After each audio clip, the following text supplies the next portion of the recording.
Kulang na lang mangga. Oo, sarap sa mangga yan. Sarap sa mangga. Naku, yan palang ulam na sa akin. Ay, ganyan lang Oh ulam guys, natin. 100 daw ito. Isang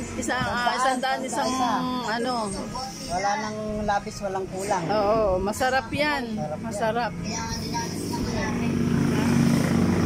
Bili-bili. Pumunta lang kayo sa Lutong Ulam.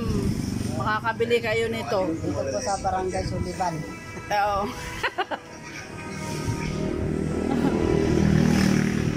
Wala tita, ulam mo na yan. Oo. Yan. Araw-araw.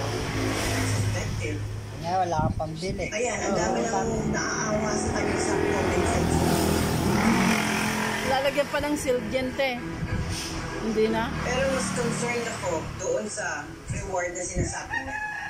Kasi may nakapatong na ngayon sa ulo ni Guada at ni Oliver. Mas marami na Marami po sili yan. sa kanila. Kalahating kilo.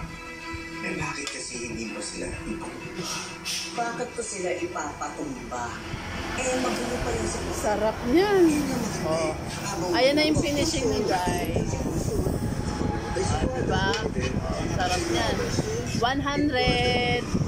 Mura na po yan. Mahal po mantika. Mahal ang mantika ngayon eh. Asukal. Sarap niyan. Discuss na sila. Para mawala na sila sa landas ko. What?